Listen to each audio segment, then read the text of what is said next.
दुनिया भर के दो सबसे बड़े धनी लोग आपस में मुकाबला कर रहे हैं एक ऐसी चीज के लिए जिसका भविष्य अब भारत में दिखाई दे रहा है। जी हाँ, सैटेलाइट ब्रॉडबैंड इंटरनेट के लिए दो दुनिया के सबसे बड़े धनी आदमी एलन मस्क और मुकेश अंबानी एक दूसरे के खिलाफ खड़े हुए हैं भारत में। क्यों खड़े हुए हैं ये हम आपको बताएंगे। क्या वजह है एक दूसरे के खिलाफ खड़े होने की, सरकार की क्या भूमिका है और किस तरह से मुकेश अंबानी की जो कंपनी है जियो, वो किस तरह से अपना एकाधिकार चाहती है और एकाधिकार कर कर वो किस तरह से फिर गंदी सर्विस देने के लिए तैयार हो जाती है और यूजर्स जो हैं वो उसकी गंदी सर्विस लेने के लिए मजबूर भी हो जाते हैं। पहली बार ऐसा हो रहा है कि मैं किसी स्वदेशी कंपनी का समर्थन नहीं कर रहा हूं, क्योंकि कुछ स्वदेशी कंपनियां ऐसी हो गई हैं कि उन्होंने उल्टा सीधे दाम लगाकर यानी बोली लगाकर उन्होंने और सैटेलाइट खरीद लिए और फिर औने पौने दामों में यूजर्स को बेच रहे हैं और फिर उसके बाद सर्विस इतनी गंदी दे रहे हैं। इसकी वजह से सरकार ने कुछ अलग नीति अपनाई है अब की बार, और उस अलग नीति के लिए मुकेश अंबानी और एलन मस्क एक दूसरे के खिलाफ खड़े हो गए हैं। पूरा मामला क्या है इस मामले को देखेंगे, क्यों एक दूसरे के खिलाफ खड़े हो गए हैं ये दोनों लोग। पिछले सप्ताह भारत सरकार ने घोषणा की थी कि ब्रॉडबैंड के लिए सैटेलाइट स्पेक्ट्रम का आवंटन नीलामी की जगह प्रशासनिक तरीके से किया जाएगा। इसके बाद से ही मस्क और अंबानी लगातार चर्चा में बने हुए हैं। मस्क पहले भी नीलामी मॉडल की आलोचना करते रहे हैं, जबकि अंबानी इसका समर्थन करते हैं। सैटेलाइट ब्रॉडबैंड सैटेलाइट कवरेज के अंदर कहीं भी इंटरनेट की सुविधा प्रदान कर सकता है। यानी इसे इस तरह से समझिए कि जैसे कि दूर दराज के गांव के इलाके हैं जहां इंटरनेट नहीं है, वहां भी आसानी से सैटेलाइट के जरिए इंटरनेट पहुंचाया जा सकता है, हाई स्पीड इंटरनेट। आपने देखा मेरे जैसे लोग जो शहर में इंटरनेट बहुत ज्यादा यूज करते हैं वो भी आज जियो के इंटरनेट से परेशान है। क्यों परेशान है? इस वजह से परेशान है क्योंकि जियो 5G के नाम पर 4G से भी गंदी स्पीड देता है। जब तक 5G कनेक्ट रहता है तब तक 5G की स्पीड आती है, लेकिन जैसे ही आप कुछ सर्फिंग करने चले जाओ तो तुरंत वो 4G कर देता है और उसके बाद स्पीड बिल्कुल गंदी हो जाती है, जिसमें आप कुछ सर्फिंग भी नहीं कर पाते। अगर आप किसी वीडियो कॉल पे या किसी ऐसी जगह लाइव हैं, कुछ ऐसा कर रहे हैं, कोई मीटिंग कर रहे हैं, तो तुरंत इंटरनेट इतना डाउन हो जाएगा कि आप वहां कुछ भी नहीं कर सकते। तो आप बिल्कुल भी इसका यूज किसी प्रोफेशनल काम के लिए कर ही नहीं सकते। इतनी गंदी स्पीड हो गई है जियो की। इसकी वजह से सरकार ने अब एक और निर्णय लिया है कि वो नीलामी की जगह प्रशासनिक तरीके से आगे बढ़ेगी। नीलामी में क्या होता था कि नीलामी में मुकेश अंबानी अपने पूरे संसाधन लगाकर अकेले ही सारे पे कब्जा कर लेते थे और वो गंदी से गंदी स्पीड देकर लोगों को अपने कब्जे में कर लेते थे। लोगों के पास कोई ऑप्शन नहीं होता था। अब ऑप्शन ये है थोड़ा सा कि एयरटेल पे शिफ्ट हो जाए या किसी दूसरी पे BSNL पे शिफ्ट हो जाए। तो अब जियो से लोग शिफ्ट होने लगे और पिछले महीने में ही करीब 2 करोड़ लोग जियो को छोड़ चुके हैं, इसी वजह से, इसकी गंदी स्पीड की वजह से। अब भारत में सैटेलाइट इंटरनेट आने की वजह से होगा क्या? इससे डिजिटल पहुंच की खाई को पाटने में मदद मिल सकती है। भारत के टेलीकॉम रेगुलेटर ने अभी तक स्पेक्ट्रम प्राइसिंग का ऐलान नहीं किया है और कॉमर्शियल सैटेलाइट इंटरनेट सुविधा भी शुरू नहीं की। क्रेडिट रेटिंग एजेंसी ICR के मुताबिक भारत में सैटेलाइट इंटरनेट यूजर की तादाद 2025 तक 20 लाख तक पहुंचने की उम्मीद है। अब आपको बताते हैं कि एलन मस्क और अंबानी क्यों एक दूसरे से लड़ रहे हैं एक सैटेलाइट इंटरनेट के लिए। मार्केट में मुकाबला काफी ज्यादा है।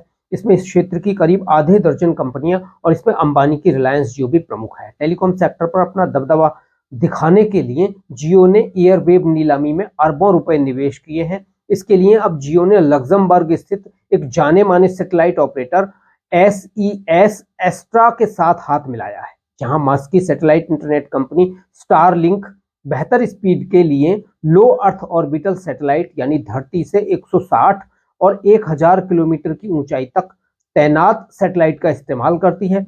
वहीं SES अधिक ऊंचाई पर स्थित सैटेलाइट का इस्तेमाल करती है, जो कि ज्यादा किफायती सिस्टम है। सैटेलाइट सिग्नल्स जमीन पर मौजूद रिसीवर्स तक पहुंचते हैं और उसे इंटरनेट डेटा में तब्दील कर देते हैं। मस्क की कंपनी स्टारलिंक के पास ऑर्बिट में 6419 सैटेलाइट मौजूद हैं और 100 देशों में 40 लाख सब्सक्राइबर्स हैं। वह साल 2021 में ही भारत में सेवाएं शुरू करना चाहते थे, लेकिन नियम कानूनों की मुश्किलों के कारण इसमें देरी हुई। कई लोगों का कहना है कि अगर इस बार उनकी कंपनी भारत आती है तो इससे प्रधानमंत्री नरेंद्र मोदी की देश में विदेशी निवेश बढ़ाने की कोशिशों को बढ़ावा मिलेगा। कुछ लोगों का कहना है कि इससे सरकार की कारोबारियों के समर्थन में दिखने वाली छवि को भी चमकाने में मदद मिलेगी। साथ ही ये दावे भी गलत साबित होंगे जिनमें कहा जाता है कि सरकार की नीतियां अंबानी जैसे दिग्गज कारोबारियों के पक्ष में बनती हैं। लेकिन कुछ लोगों का कहना है कि पुराने वक्त में नीलामी का फैसला भारत सरकार के लिए फायदेमंद साबित हुआ है, लेकिन जब इस बार सरकार ने सैटेलाइट स्पेक्ट्रम का आवंटन प्रशासनिक तरीके से करने का फैसला किया है, तब सरकार ने अपने बचाव में यह दावा किया है कि यह फैसला अंतरराष्ट्रीय नियमों की तर्ज पर लिया गया है। नीलामी और प्रशासनिक तरीके से सैटेलाइट का आवंटन करने पर लोगों का क्या कहना है, इसको भी हम देख लेते हैं। सैटेलाइट स्पेक्ट्रम को आमतौर पर नीलामी के जरिए आवंटित नहीं किया जाता है, क्योंकि इसमें लगी लागत का कारोबार में निवेश पर असर पड़ सकता है। इसके विपरीत प्रशासनिक आवंटन ये तय करेगा कि स्पेक्ट्रम का बंटवारा इस क्षेत्र के योग्य खिलाड़ियों के बीच हो। इससे स्टारलिंक को मुकाबले में आने का मौका मिलता है। लेकिन अंबानी की रिलायंस कंपनी का कहना है कि निष्पक्ष प्रतिस्पर्धा सुनिश्चित करने के लिए नीलामी का होना जरूरी है, क्योंकि भारत में लोगों को सैटेलाइट ब्रॉडबैंड सर्विस देने के लिए कोई भी साफ कानूनी प्रावधान नहीं। अब देखिए, सरकार के ऊपर यह आरोप लग सकता है कि एलन मस्क के लिए सरकार ने नीलामी प्रक्रिया को रोककर प्रशासनिक प्रक्रिया शुरू की है। अंबानी का कहना भी यही है कि ऐसी कोई प्रक्रिया भारत में या कानून नहीं है जिससे कि नीलामी प्रक्रिया नहीं हो। लेकिन नीलामी प्रक्रिया में ये समस्या आ रही है कि जो मुकेश अंबानी है वो अपने पूरे संसाधन लगाकर किसी भी तरह से पूरी नीलामी को वो अपने पक्ष में कर लेते हैं, खरीद लेते हैं एक तरह से। इसकी वजह से दूसरे जो खिलाड़ी हैं वो नीलामी में आ ही नहीं पाते हैं। हाँ, ये जरूर होता है कि उसकी वजह से बहुत ज़्यादा जो इंटरनेट यूजर हैं उनको फ़ायदा मिलता है, लेकिन सर्विस क्वालिटी वाली नहीं मिलती है। जैसा कि मैं खुद महसूस कर रहा हूँ कि जियो की सर्विस बहुत गंदी है, जिसको मैं बता भी नहीं सकता हूँ कि जैसे ही मैं कुछ भी कोई अपनी प्रोफेशनल मीटिंग करता हूँ या कोई कुछ भी करता हूँ मैं, तो तुरंत इंटरनेट वो 5G से 4G पे कनेक्ट हो जाता है और 4G पे होते ही वहाँ एक तरह से बैरर हो जाता है और पूरी तरह से मैं उसमें इन्वॉल्व ही नहीं हो पाता हूँ। ये हालात हो गए हैं। अगर आप किसी भी प्रोफेशनल यूज के लिए अगर आप मोबाइल पे 5G ले रखा है आपने, तो बिल्कुल भी मोबाइल पे 5G का प्रयोग नहीं कर सकते हो आप। मतलब उसके सहारे आप कोई भी अपनी मीटिंग अटेंड नहीं कर सकते हो इंटरनेट के लिए, क्योंकि मेरा काम इंटरव्यू देना और लेना होता है मोबाइल फोन से ही। तो मैं वहां देखता हूं कि अचानक से ये 4G कर देते हैं और 4G करते ही स्पीड एकदम से गंदी हो जाती है। इसकी वजह से ये क्वालिटी नहीं दे पा रहे। इन्होंने कब्जा तो कर लिया जियो को लेकर और नीलामी में सब कुछ खरीद तो लिया, लेकिन ये अपनी क्वालिटी नहीं सुधार पाए। इतनी गंदी क्वालिटी इंटरनेट की, इसी वजह से सरकार को प्रशासनिक तौर पर जाना पड़ा है कि दूसरे खिलाड़ी भी उसमें शामिल हों, एक तरफा कब्जा नहीं रहे। अब इसको लेकर रिलायंस ने टेलीकॉम रेगुलेटरी को लिखे पत्रों में सरकार से अपील की है कि उपग्रह आधारित और जमीनी पहुंच यानी टेरेस्ट्रियल और वायर या वायरलेस सिग्नल सेवाओं के लिए समान अवसर प्रदान करने का रास्ता तैयार हो।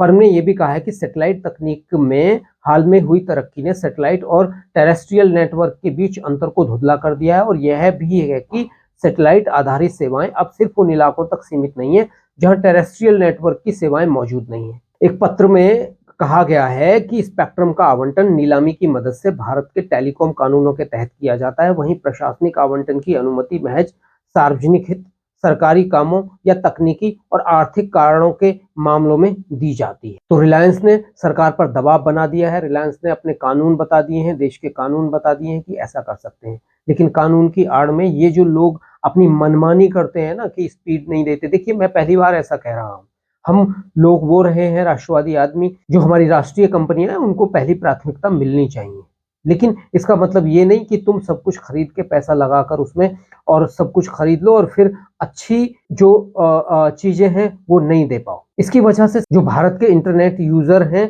वो उस तरह से प्रोफेशनल इंटरनेट यूज कर ही नहीं पा रहे हैं अपने फोन। तो क्या फायदा इतना पैसा खर्च करने का? आप 5G स्पीड के पैसे ले रहे हो लेकिन आप कुछ कर नहीं पा रहे हो, उससे 5G का कोई फायदा नहीं मिल रहा है। जब चाहे तब धोखा दे देता है वो, तो क्या मतलब बन रहा है उसका कि हम ऐसा कुछ कर रहे हैं। वहीं एलन मस्क ने अभी एक्स पर कहा है कि स्पेक्ट्रम ITU ने बहुत पहले ही सैटेलाइट के साझा स्पेक्ट्रम के लिए खाका तैयार किया है। डिजिटल तकनीक के लिए संयुक्त राष्ट्र की एजेंसी इंटरनेशनल टेलीकम्युनिकेशन यूनियन दुनिया के लिए नियम तय करती है, जिसमें भारत का एक सदस्य है और उसने समझौते पर भी हस्ताक्षर किए हैं। जब न्यूज एजेंसी रॉयटर्स ने ये खबर दी कि मुकेश अंबानी सरकार को अपने फैसले पर दोबारा विचार करने के लिए पैरवी कर रहे हैं, तब मस्क ने इस पर प्रतिक्रिया देते हुए एक्स पर लिखा है, मैं उन्हें यानी कि अंबानी को फोन करूंगा और पूछूंगा कि क्या स्टारलिंक को भारत के लोगों के लिए इंटरनेट सुविधा मुहैया कराने से आपको बहुत ज्यादा दिक्कतें होंगी। वही नहीं, भारत में नीलामी का समर्थन करने वाले इकलौते मुकेश अंबानी नहीं है। भारतीय एयरटेल के चेयरमैन सुनील मित्तल ने भी कहा है कि शहर के लोगों को सेवा प्रदान करने का इरादा रखने वाली कंपनियों को बाकी कंपनियों की तरह टेलीकॉम लाइसेंस लेना चाहिए और स्पेक्ट्रम खरीदना चाहिए। मित्तल भारत के दूसरे सबसे बड़े वायरलेस ऑपरेटर हैं। वो अंबानी के साथ टेलीकॉम बाजार के 80% हिस्से पर नियंत्रण रखते हैं। अब ये जो लड़ाई हो रही है, ये भारत के टेलीकॉम बाजार के लिए हो रही है। टेलीकम्युनिकेशन एक्सपर्ट कहते हैं कि इस तरह का विरोध बचाव का एक तरीका है, जिसका मकसद लंबी अवधि में खतरा मानी जा रही विदेशी कंपनियों के लिए इसे महंगा बनाना है। हालांकि यहाँ तुरंत ऐसा मुकाबला देखने को नहीं मिल रहा है, लेकिन सैटेलाइट तकनीक तेजी से आगे बढ़ रही है। बड़ी टेरेस्ट्रियल कारोबार वाली भारतीय टेलीकॉम कंपनियों को यह डर है कि सैटेलाइट जल्द ही मुकाबले में आ सकते हैं और उनके दबदबे को चुनौती दे सकते हैं।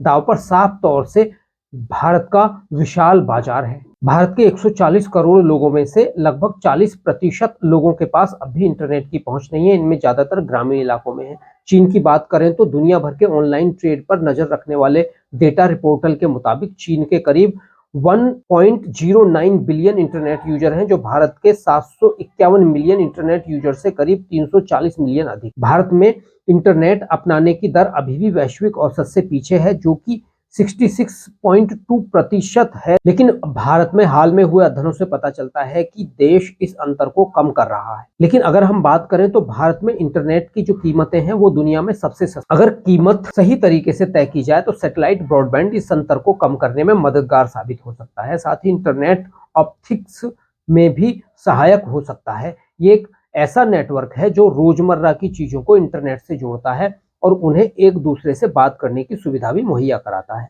भारत के प्रधानमंत्री खुद कहते हैं कि भारत में कीमतों को तय करना सबसे जरूरी है, जहां मोबाइल डेटा दुनिया भर के मुकाबले में सबसे सस्ता है, महज 12 सेंट प्रति गीगाबाइट है। भारतीय ऑपरेटरों के साथ कीमतों की इस जंग को कोई नहीं रोक सकता। मस्क के पास खूब पैसा है। वे भारत के घरेलू बाजार में अपने पैर जमाने के लिए कुछ इलाकों में मुफ्त सुविधाएं भी दे। स्टारलिंक ने पहले से ही केन्या और दक्षिण अफ्रीका में कीमतों को कम कर दिया है। हालांकि ये आसान नहीं हो सकता है। स्टारलिंक की ज्यादा लागत सरकारी सब्सिडी के बिना मुकाबले को मुश्किल बना सकती है, क्योंकि स्टारलिंक की लागत दिग्गज भारतीय ब्रॉडबैंड कंपनियों की तुलना में लगभग 10 गुना अधिक है। ग्लोबल कवरेज देने के लिए एमईओ सैटेलाइट की तुलना में बहुत ज्यादा एलईओ सैटेलाइट, जिसका इस्तेमाल स्टारलिंक के लिए होता है, की जरूरत होती है, जो लॉन्च और रखरखाव की लागत को बढ़ाते हैं। और भारतीय ऑपरेटरों के कुछ डर बिना किसी वजह से ही हो सकते हैं। कारोबार अभी भी पूरी तरह से सैटेलाइट पर स्विच नहीं करेंगे जब तक कि कोई टेरेस्ट्रियल ऑप्शन न हो। टेरेस्ट्रियल नेटवर्क हमेशा सैटेलाइट की तुलना में सस्ते होते हैं, सिवाय कम आबादी वाले इलाकों में। मस्क को पहले उठाए कदमों का फायदा मिल सकता है, लेकिन सैटेलाइट मार्केट का विकास बहुत धीरे से होता है। अंतरिक्ष के इंटरनेट को लेकर दुनिया के 2 सबसे अमीर इंसानों के बीच जंग सचमुच शुरू हो गई है। लेकिन यहाँ देखना होगा कि सरकार लोगों के लिए काम करती है और सरकार लोगों के लिए काम करती रहेगी, क्योंकि ये जो जियो ने जिस तरह से कब्जा किया, जियो और भारतीय एयरटेल ने 80% जो भारत में इंटरनेट है वो इनके पास है, दोनों के पास। लेकिन खास करके मैं जियो की बात कर रहा हूं, तो जियो की स्पीड इतनी गंदी हो जाती है कि आप कोई भी प्रोफेशनल वर्क अगर कर रहे हैं, उससे कोई भी अगर इंटरव्यू दे रहे हैं जियो कनेक्ट करके फोन से, या कोई इंटरव्यू कर रहे हैं या कोई प्रोफेशनल मीटिंग कर रहे हैं, तो आपको किसी भी वक्त ये झटका दे सकती है। अचानक से ये 4G पे कनेक्ट कर देते हैं बिना कुछ बताए और वहां सब कुछ बर्बाद हो जाता है। आपका इंटरव्यू बर्बाद हो जाता है। आपका इंटरव्यू जो आप दे रहे हैं या ले रहे हैं, सब कुछ ग्लिच आ जाती है उसमें, वो सही से सुनाई नहीं देता है। तो ये किसी भी तरह से ये कामयाब नहीं है।